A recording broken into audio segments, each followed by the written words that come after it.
Assalamualaikum warahmatullahi wabarakatuh. Perkenalkan, nama saya Nikmalan Nokorwo dengan NIM S1S1244047. Saya adalah mahasiswa jurusan Teknik Informatika eh, eh, yang berasal dari Universitas Haloleo. Nah, pada kesempatan kali ini saya akan membuat video tentang Object Oriented Programming with Python. Nah, ini adalah tugas dari mata kuliah struktur data yang akan saya kerjakan pada kesempatan kali ini. Nah, pada kesempatan kali ini kita akan menjelaskan tentang Object Oriented Programming atau yang biasa disingkat dengan OOP. Nah, teman-teman, apa sih itu OOP? Nah, OOP ini adalah cara kita memodelkan dunia nyata ke dalam program komputer. Coba bayangkan begini, di dunia nyata ada benda-benda seperti mobil, rumah, mahasiswa, dosen, dan setiap benda itu punya sifat atau data dan kemampuan ataupun fungsi. Sebagai contoh, seorang mahasiswa punya nama, punya NIM, punya jurusan, dan dia bisa melakukan hal seperti daftar kuliah, bayar SPP, maupun minta transkrip. Nah, OOP ini memungkinkan kita membuat representasi digital dari entitas-entitas nyata seperti itu. Nah, teman-teman, kapan sih sebenarnya OOP itu dibutuhkan? Nah, ada 3 alasan utama. Pertama, robustness atau ketahanan. Program yang ditulis dengan OOP lebih tahan terhadap error dan kegagalan karena setiap bagian terisolasi dengan baik. Kedua, adaptability atau kemampuan adaptasi. Ketika kita perlu menambahkan fitur baru ke program yang sudah besar, OOP membuat perubahan itu jauh lebih mudah dilakukan tanpa harus menulis ulang semuanya. Dan yang ketiga, ada reusability atau penggunaan ulang. Kode yang sudah ditulis bisa dipakai kembali di proyek lain dengan sedikit atau tanpa modifikasi. Nah, bagaimana sih OOP ini mencapai semua yang tadi saya sebutkan? Adalah dengan 3 mekanisme utama. Yang pertama adalah encapsulation. Data dan fungsi digabung jadi satu unit dan aksesnya dibatasi dari luar. Kemudian ada modularity. Program dibagi jadi komponen-komponen kecil yang terpisah. Inilah yang akan kita lihat di inheritance. Dan yang ketiga ada abstraction. Kita menyediakan antar muka yang simple sambil menyembunyikan detail implementasi di balik layar. Nah, kita langsung aja ke implementasinya. Sebenarnya di sini saya sudah dijelaskan mengenai class dan object,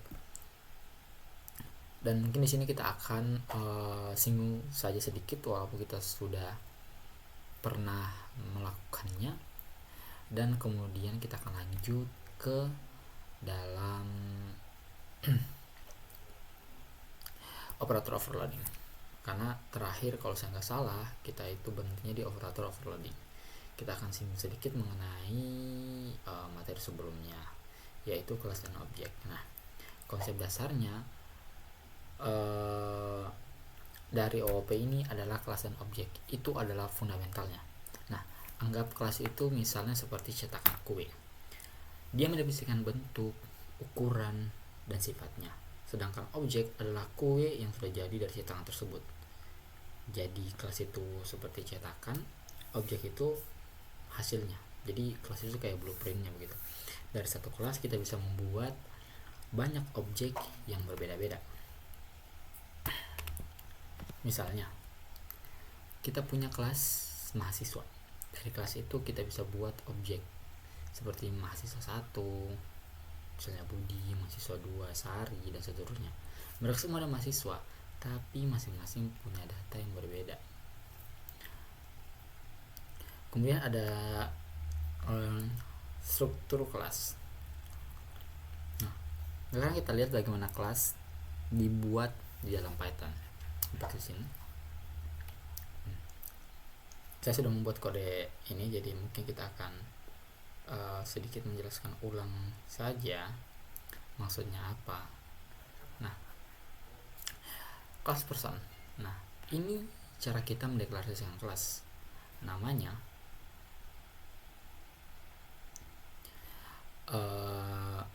namanya person dan huruf kapital di awal sesuai konversi pada Python.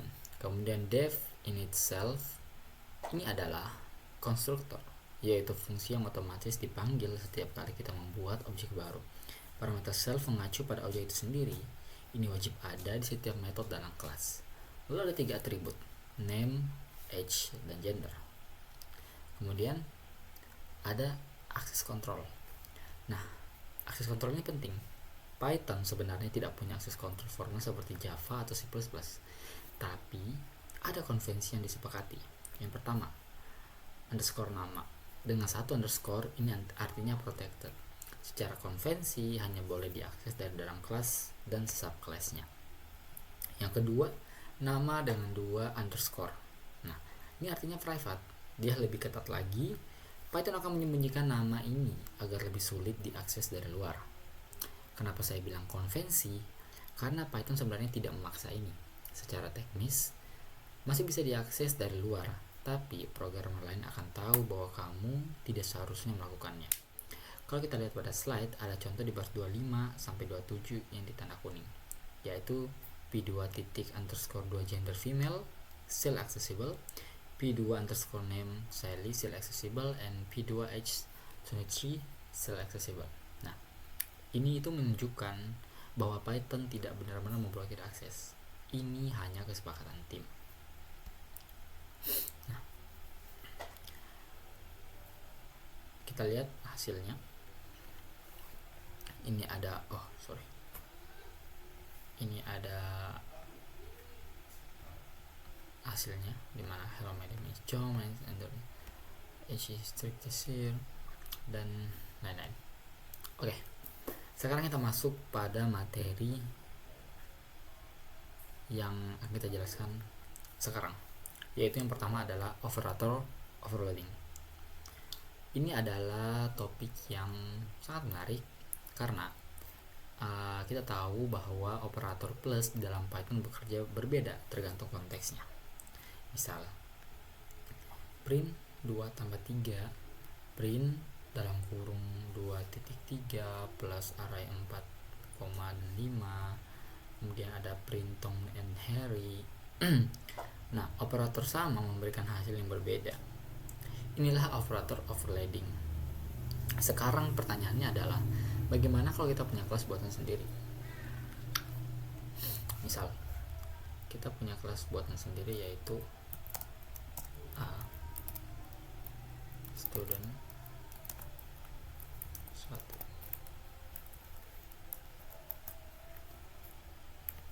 student 2.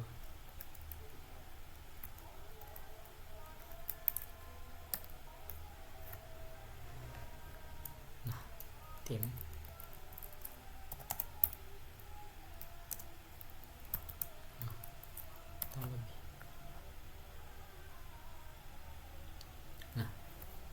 Python tidak tahu artinya menjumlahkan 2 student.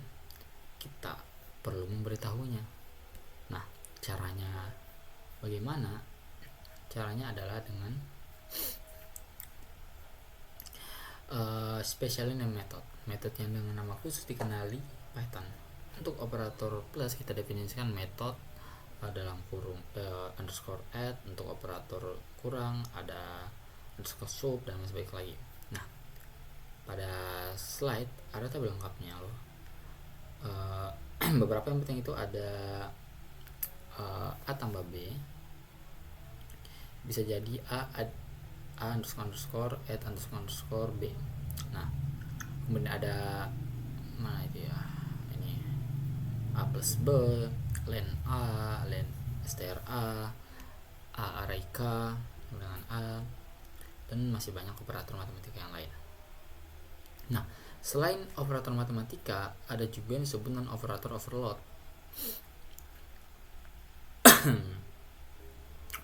Nah, operator overload ini contohnya ada str. Contohnya itu seperti str vo, kemudian ada bool,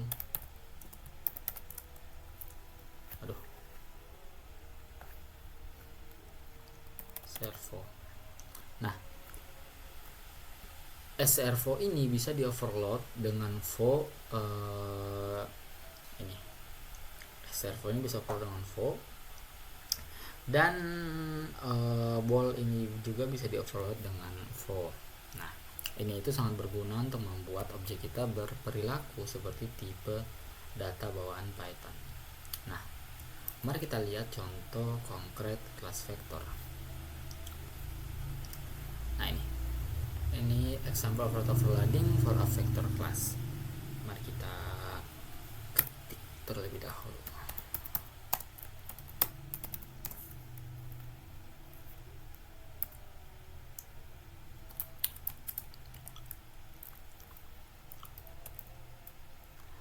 Represent a vector in a multidimensional space.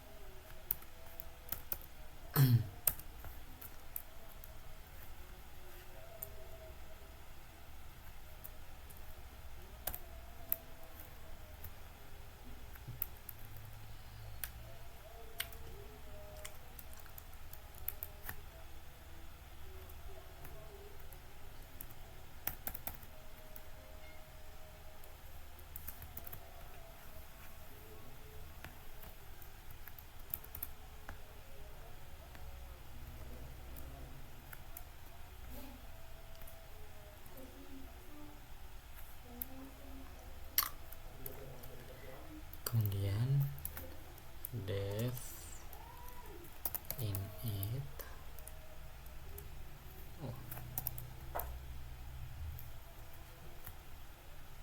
def in itself,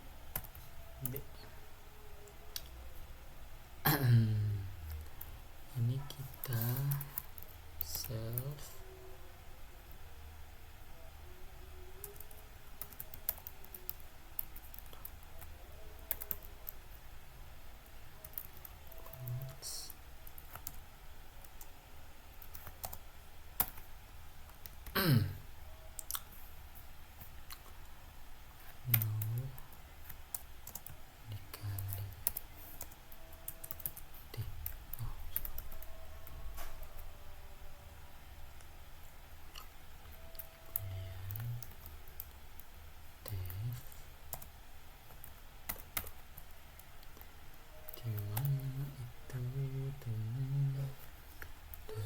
self, kita return len self titik quotes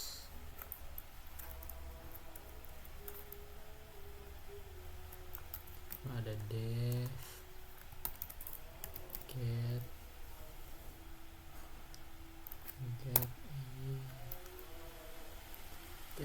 item ya, get item, self key-nya itu return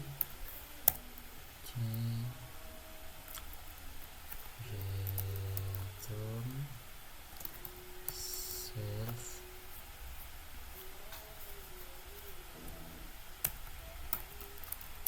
quotes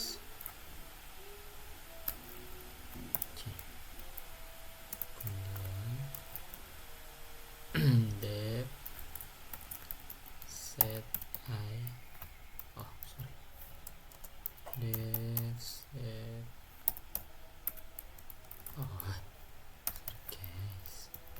set item, dia itu value-nya itu j, val, j, val,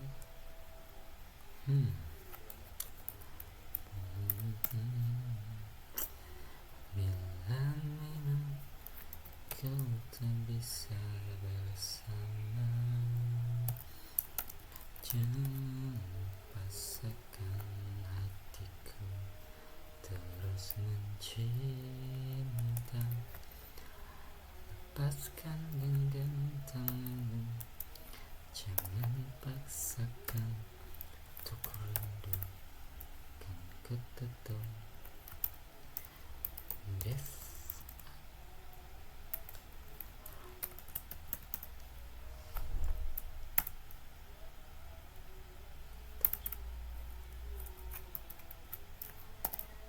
If land self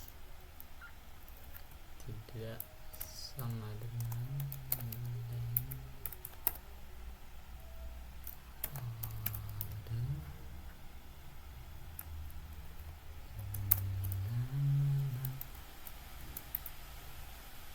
order, maka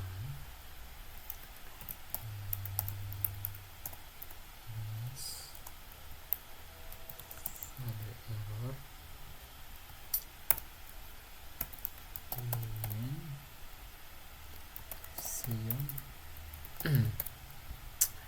dimension must agree. Salah ya, sorry agree.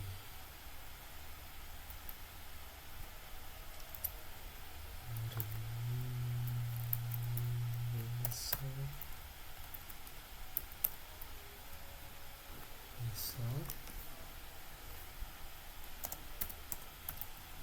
vector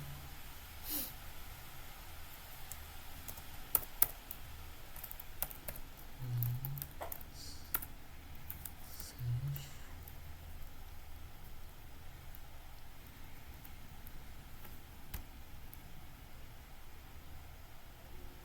kemudian for ya, oke save for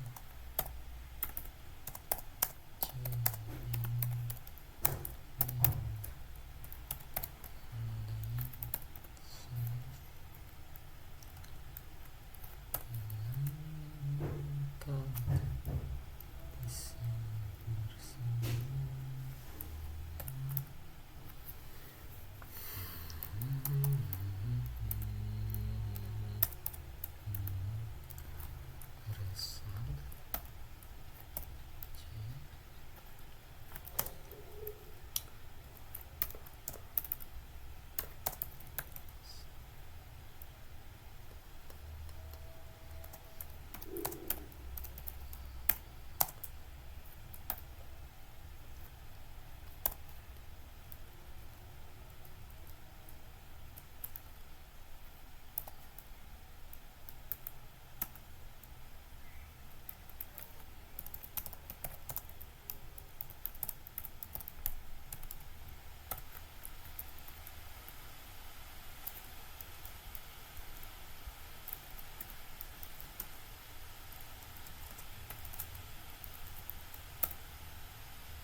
Tuh ya, jangan dulu.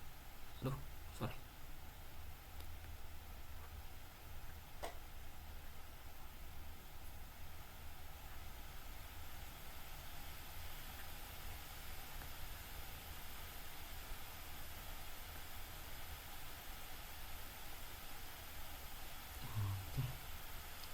Oke, saya sudah selesai uh,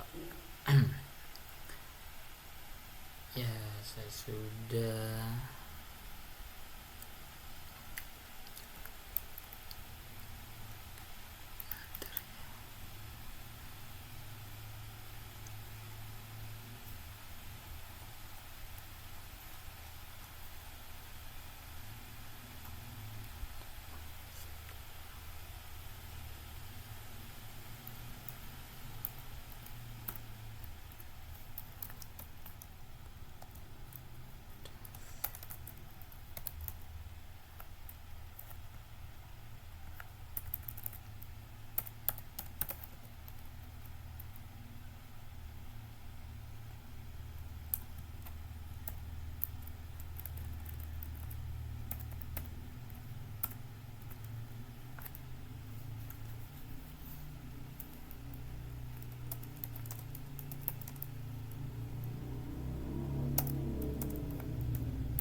Oke, sini kita akan membedah satu persatu. Yang pertama ada len. Len ini sehingga len view bisa dipakai menggambarkan dimensi vektor. Kemudian ada get item dan set item sehingga kita bisa pakai notasi v, rij dan untuk baca dan tulis koordinat. Kemudian ada fungsi add. Ini yang paling menarik. Pertama dicek dulu apakah dimensinya sama. Kalau tidak, raise error. Kalau sama, buat vektor baru dan isi dengan jumlah koordinatnya. Kemudian ada fungsi str. Sehingga kalau kita print v, tampilannya rapi seperti 0, 3, 2, 0, bukan tampil objek default tidak relatable. Mari kita lihat kemudian penggunaannya. Di sini ada penggunaannya. Oke, kita coba langsung gunakan.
Intinya begitu lagi ya. Intinya kita perhatikan implicit methods atau VLAN sudah didefinisikan. maka bool v akan otomatis mengembalikan true jika panjangnya lebih dari 0 tanpa perlu kita definisikan. Bool secara eksplisit ini kecerdasan Python yang memanfaatkan metode yang sudah ada. Oke. Kemudian kita lanjut pada bagian keempat, yaitu iterator for a class. Nah, teman-teman pasti pernah pakai loop dalam Python kan? Nah, di balik for loop itu, Python menggunakan sebuah mekanisme yang bernama iterator. Iterator adalah objek yang punya satu kemampuan kunci. Dia mendukung metode next atau yang kayak inilah, tapi dia isinya next begitu. Ya, dukung itu. Yang mengembalikan elemen berikutnya dari koleksi. Kalau sudah habis, dia melempar exception stop iteration sebagai tanda bahwa tidak ada lagi elemen. Kita bisa membuat iterator untuk kelas kita sendiri dengan dua cara. Yang pertama, kita menggunakan generator sintaks dengan next dan iter, yaitu seperti next dan iter itu seperti ini, teman-teman. Nah, ini adalah fungsi next dan iter. Mari kita sama-sama pahami maksudnya itu. Init yang ini menyimpan urutan data dan inisialisasi indeks ke 1 supaya saat pertama next dipanggil dia increment jadi 0. Kita coba dulu ya kalau tidak error.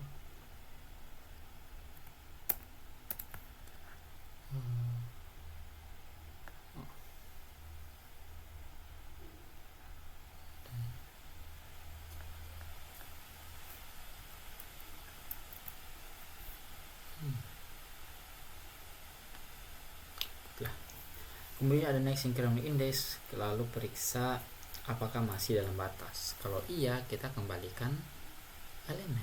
Kalau tidak, lempar stop iteration. Dan fungsi iter wajib. Ini adalah konvensi yang menyatakan bahwa iterator bisa digunakan dalam for loop. Dia hanya mengembalikan self. Kita tes dulu.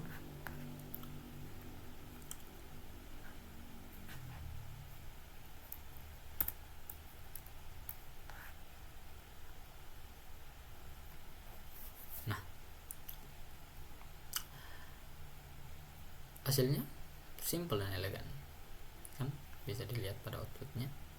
Kemudian cara yang kedua,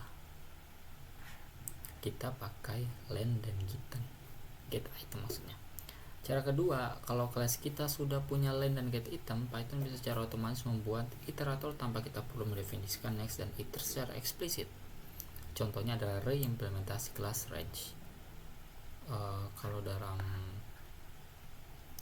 Python itu seperti ini. Seperti ini. Dengan hanya mendefinisikan len nih dan get item ini, kita bisa langsung pakai for loop, teman-teman.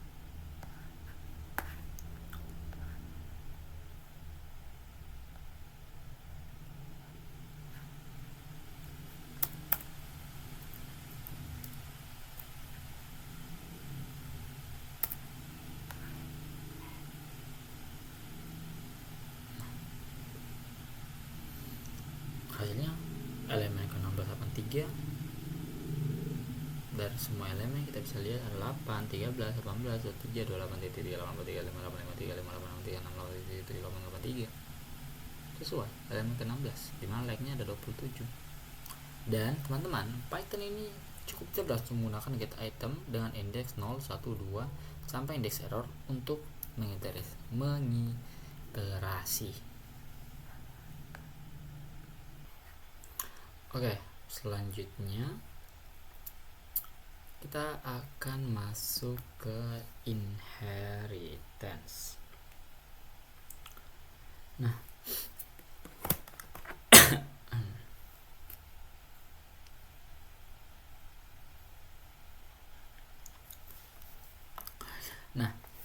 kita masuk pada salah satu fitur terpenting pada OOP, yaitu inheritance atau pewarisan. Bayangkan sebuah hierarki bangunan. Di paling atas ada building atau bangunan.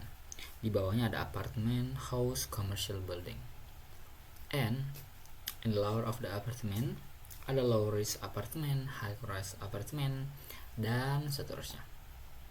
Semakin ke bawah semakin spesifik, semakin ke atas semakin umum. Inilah ide di balik inheritance. Kita bisa mendefinisikan kelas apartemen berdasarkan kelas building, sehingga apartemen otomatis memiliki semua sifat building, ditambah sifat-sifat spesifik yang hanya dimiliki oleh apartemen. Teknologinya adalah yang pertama, kelas yang diwarisi disebut parent class, base class atau super class. Dan yang kedua, kelas yang mewarisi disebut child class atau subclass. Child class bisa melakukan dua hal. Yang pertama ada override, mendefinisikan ulang metode yang sudah ada di parent dengan perilaku berbeda. Kemudian yang kedua ada extend, menambahkan metode baru yang tidak ada di parent. Contohnya ada pada credit card. Nah, kita punya contoh yang lebih konkret. Kita punya kelas credit card. Kelas kredit card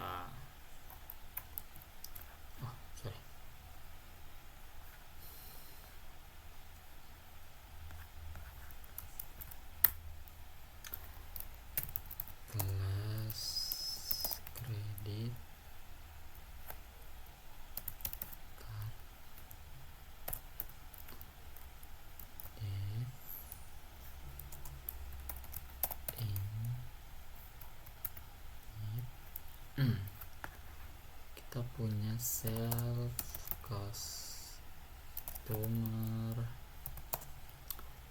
bank itu ya, ACNT dan limit.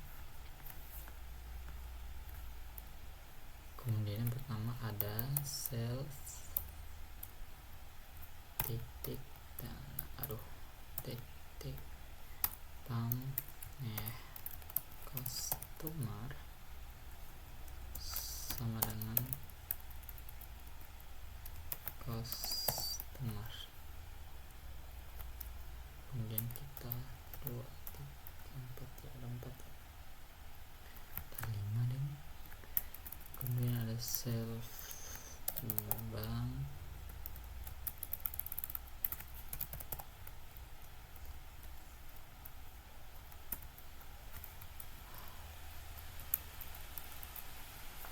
ini ada akun itu adalah ANCT. Ini salah itu ya. Kemudian ada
pada kelas ini sudah fungsional, bisa membuat akun, cek data, charge dan bayar. Sekarang misalnya kita ingin membuat jenis kartu kredit yang lebih agresif, yang mengenakan denda dan bunga. Daripada menulis ulang semua kode, kita gunakan inheritance seperti itu. Contoh pada predatory credit. Kita buat kelas predatory credit yang ini, yang mewarisi credit card.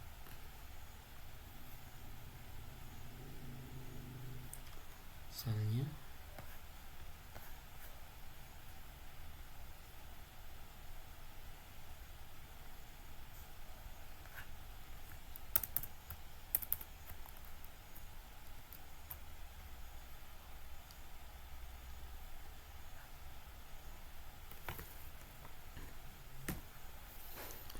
ini, kita bisa perhatikan beberapa hal yang penting di sini.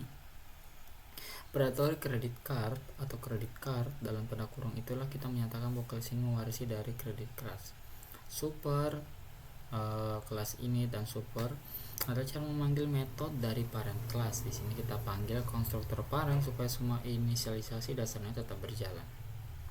Override charge kita panggil dulu super charge price untuk menjalankan logika aslinya, lalu tambahkan logika baru. Kalau transaksi ditolak, tambahkan denda $5. Proses mode ini metode baru yang menghitung bunga bulanan dari saldo yang tersisa. Oke, kemudian kita akan coba jalankan.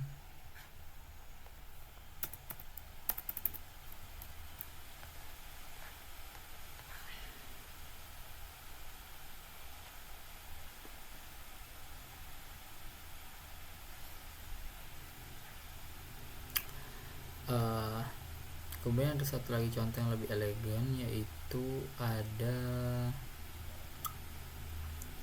progression. Nah, itu kelas progression.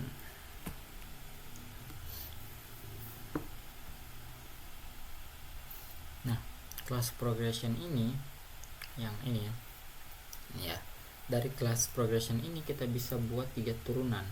Yang pertama itu ada arithmetic progression, ini tambah konstanta. Kemudian ada geometric progression ini, dan yang ketiga adalah Fibonacci progression kali konstanta. Nah, yang masing-masing hanya mengoverride advance, metode yang menentukan bagaimana nilai berikutnya dihitung. Semua logika lainnya termasuk iterator dan parent progression diwarisi otomatis dari parent. Inilah kekuatan inheritance yang sebenarnya.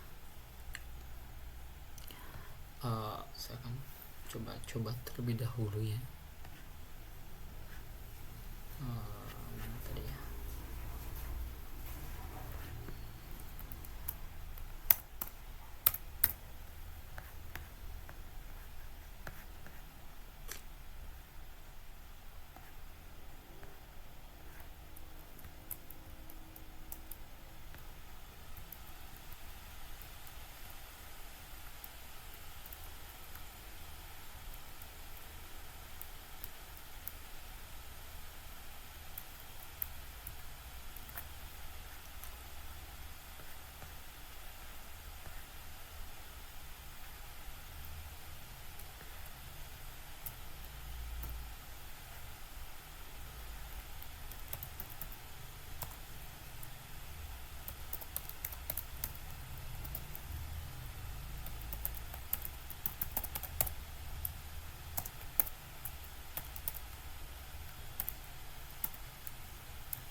agak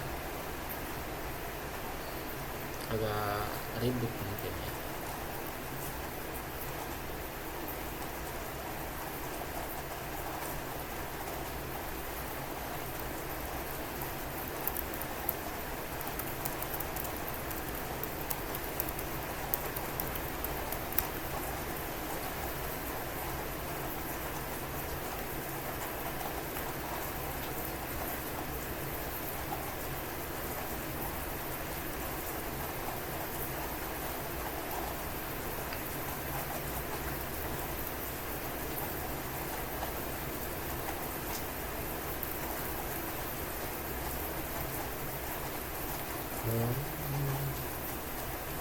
Much more than this, I did it now. Yes, there is time. Oke, sini kita bisa dapat melihat hasilnya, di mana dari kelas progression ini kita bisa membuat 3 jenis kelas, yaitu yang pertama arithmetic, geometrik, dan juga ada Fibonacci, di mana hasil pada geometrik adalah ya angka-angka aritmatik 0, 2, 4, 6, 8, 10, 12. Geometrik juga seperti 1, 2, 4, 8, 6. Dan Fibonacci ada 0, 1, 1, 2, 3, 5, 8, 13, 1, dan juga 3, 4. Ya, masih ada yang ingin saya cek terlebih dahulu.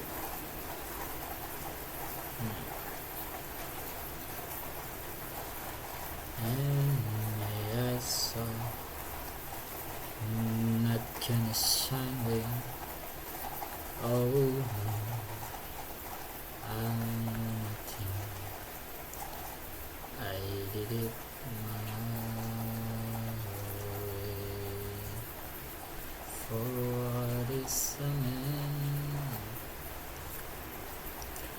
Oke, kemudian kita masuk pada selanjutnya, yaitu tentang abstrak kelas. Nah, sekarang kita bicara tentang abstrak kelas atau kelas abstrak. Nah, bayangkan kita adalah arsitek yang membuat blueprint untuk semua karyawan di perusahaan. Blueprint itu bilang setiap karyawan harus bisa melakukan dalam kurung bekerja. Tapi kan setiap departemen hanya bekerja dengan cara yang berbeda. Blueprint tidak mendefinisikan bagaimana caranya. Itu diserahkan ke masing-masing departemen. Itulah abstrak kelas. Abstrak kelas adalah kelas yang tidak bisa langsung diinstansiasi atau tidak bisa dibuat objeknya langsung. Kemudian abstrak kelas hanya berisi satu atau lebih abstrak metode, yang dimana metode yang dideklarasikan tapi tidak diimplementasikan. Yang ketiga harus diwarisi. Dan child class wajib mengimplementasikan semua abstrak metodenya pada parental class.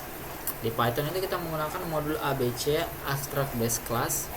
Kita ada contoh sederhana kalau teman-teman ingin melihat tentang kelas animal. Ada human animal, snake animal, dan dog animal, di mana mereka mengambil peran kelas dari animal ABC yang menggunakan abstract method.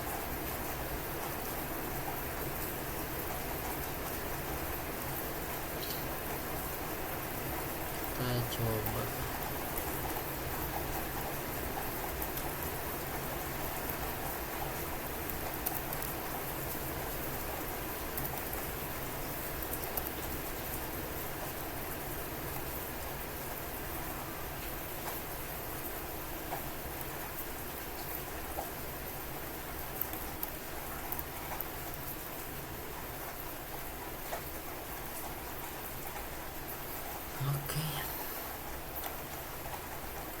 kita coba diimplementasikan setiap child kelasnya. Hasilnya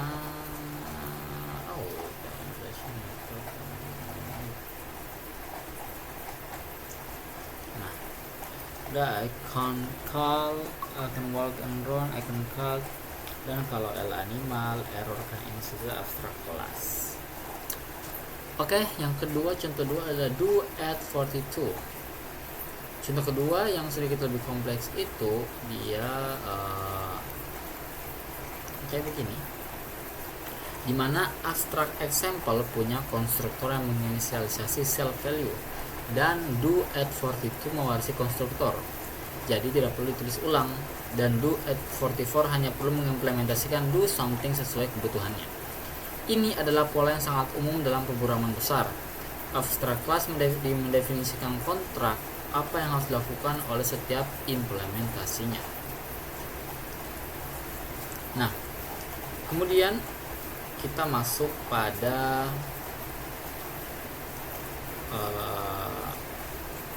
namespace.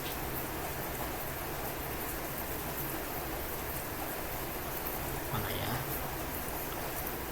Ini dia. Oke. Namespace.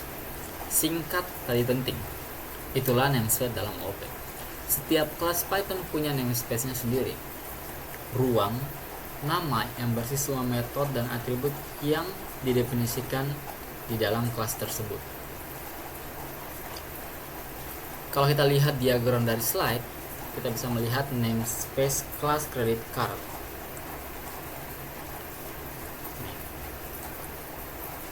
Di mana credit A berisi init, get customer, get bank, get account, make payment, get balance, get image, dan juga charge. Kemudian ada namespace class. Predatory credit card B berisi hal-hal yang baru atau di override seperti init, process, non, dan charge. Metode-metode yang diwarisi tanpa perubahan tidak perlu diredefinisi. Kemudian ada namespace instance object C yang berisi nilai aktual dari atribut seperti John Bowman, California Saving, 5331, 123456, 250, 0,0825. Nah, ketika kita memanggil metode pada sebuah objek, Python ini mencari nama tersebut pertama di instance namespace, lalu kemudian di class namespace, lalu di parent class namespace, dan seterusnya ke atas hierarki. Nah, inilah mengapa override bisa bekerja, karena Python menemukan versi metode di kelas yang lebih spesifik terlebih dahulu. Nah, kemudian ada shallow and deep copying. Nah, ini adalah topik terakhir, yaitu shallow dan deep copying. Ini sangat sering jadi sumber bug yang membingungkan. Nah, ada 3 cara untuk menyalin data di Python.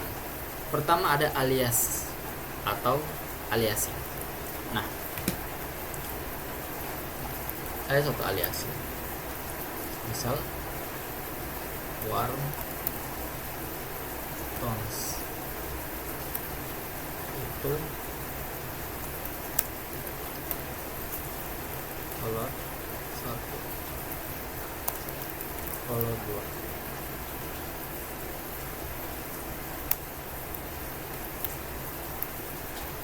Palet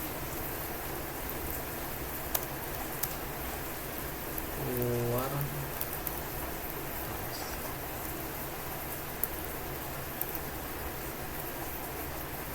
Nah, ini bukan copy, melainkan alias. Palet dan warm tones menunjuk ke objek yang sama di memori. Kalau kita ubah palet, warm tones ikut berubah.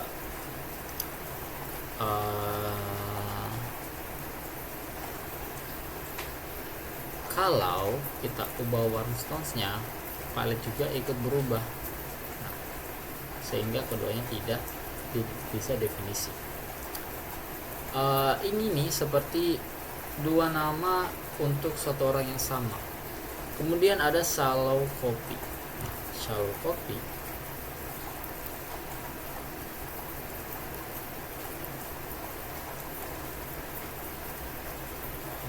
palet list warm tone.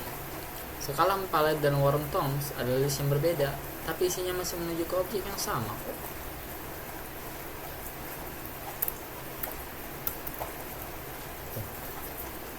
Langsung tidak berubah, list berbeda. Langsung berubah, namun isinya masih sama. Ini seperti punya dua daftar belanja yang berbeda, tetapi item-item di dalamnya adalah produk yang sama.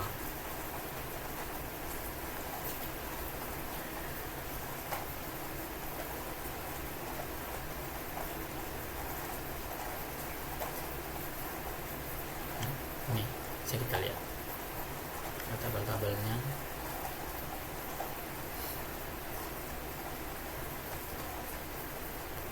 Kemudian ada deep copy.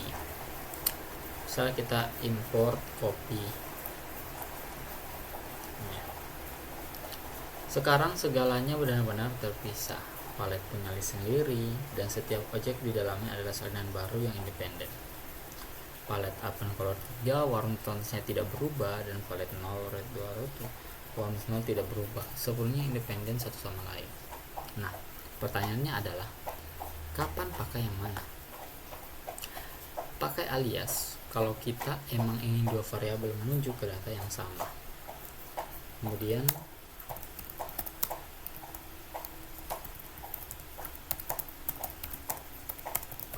kita pakai shallow copy kalau kita ingin koleksi yang berbeda tapi isinya boleh share. Kemudian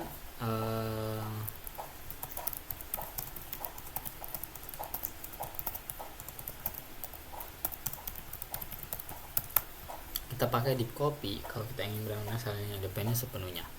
Nah, perlu diingat deep copy ini lebih banyak memori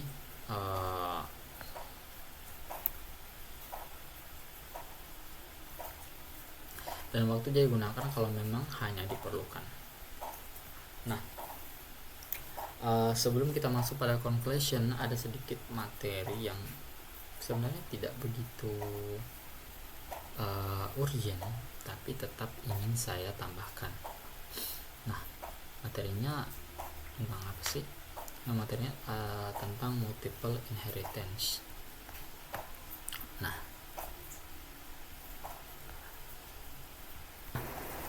materinya itu tentang multiple inheritance. Nah, bayangkan kalau dalam situasi di dunia nyata, seorang dokter atau pengacara dia punya kemampuan seorang dokter, sekaligus kemampuan seorang pengacara dia mewarisi keahlian dari dua kelas yang berbeda. Seperti ini. Nah, perhatikan, kedua parent punya metode identitas. Lalu mana yang dipakai? Jawabannya yang pertama disebut dalam tanda kurung, yaitu dokter. Python punya aturan ini namanya MRO atau Method Resolution Order. MRO atau Method Resolution Order adalah urutan yang digunakan Python untuk mencari metode ketika ada multiple inheritance. Kayak begini. Artinya Python mencari metode dalam urutan dokter, pengacara sendiri, dokter, pengacara, dan terakhir ada objek. Semua klase Python kan mewarisi dari objek. Jadi, kalau dokter pengacara tidak punya identitas, Python akan ambil dari dokter karena dia lebih dulu di urutan.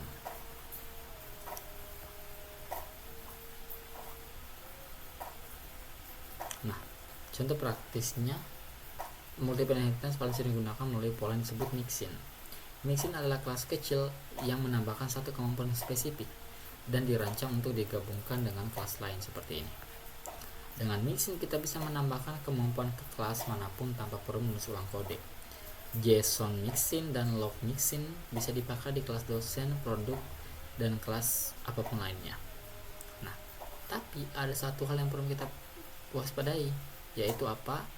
Yaitu diamond problem. Masalah ini muncul ketika dua parent class mewarisi dari parent yang sama. Ini disebut diamond problem karena bentuk hierarkinya seperti berlian. Bentuk hierarkinya seperti ini, teman-teman. Kayak begitu.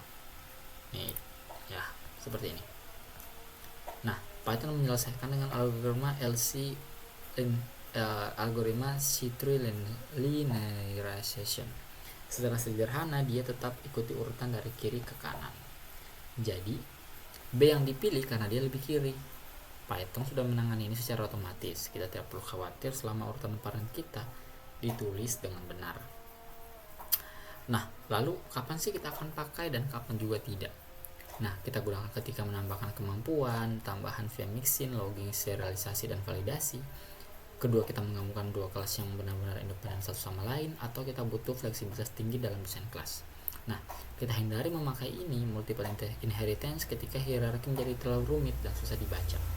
Banyak metode yang namanya bentrok antar parent, dan kita tidak yakin MRO-nya akan bekerja seperti yang diharapkan. Oke. Jadi prinsipnya, gunakan dengan hemat dan hati-hati. Banyak programmer senior lebih memilih komposisi daripada multiple inheritance untuk kasus yang kompleks. Tapi untuk mixin, ini adalah pola yang sangat umum dan diterima juga. Nah, kita telah sampai di penghujung dari materi kita pada malam hari ini. Nah, intinya ringkasan yang dapat kita ambil ataupun kesimpulannya, yang pertama, AOP dan motivasinya. Kita menggunakan AOP untuk membuat kode yang robust, adaptable, dan reusable. Ini dicapai melalui encapsulation, modularity, dan abstraction. Yang kedua, kelas dan objek. Kelas adalah blueprint, objek adalah instance-nya atau hasilnya. Konstruktor dipanggil otomatis saat objek dibuat. Python menggunakan konvensi underscore untuk protected dan private. Operator overloading, kita bisa mendefinisikan ulang perilaku operator standar atau kelas kita sendiri menggunakan special method seperti construct adds, construct str, construct len, dan lainnya. Keempat, ada iterator. Ada dua cara, dengan construct next tambah construct iter, atau dengan construct len tambah construct get item. Memungkinkan objek kita digunakan dalam for loop. Kemudian inheritance, child class mewarisi semua metode dan atribut parent, bisa override untuk mengubah perilaku atau action untuk menambah kemampuan baru. Super digunakan untuk memanggil versi parent. Kemudian ada abstract class, menggunakan ABC dan abstract method untuk mendefinisikan kontrak yang wajib diimplementasikan oleh semua child class. Tidak bisa diinstansiasi langsung. Kemudian ada namespace, setiap kelas dan instance punya namespace sendiri. Python mencari num secara bertahap dari yang paling spesifik ke yang paling umum. Kemudian ada shallow and deep copy, alias berbagi memori. Shallow copy berbagi objek internal, deep copy benar-benar independen. Dan penutup pada kesempatan kali ini, OOP adalah cara berpikir yang akan terus kita gunakan sepanjang karir sebagai programmer. Konsep-konsep ini bukan hanya berlaku di Python, mereka ada di hampir semua bahasa pemrograman modern, Java, C++, JavaScript, dan lainnya. Saran saya, jangan hanya baca atau nonton, bukan ide dan tulis kodenya.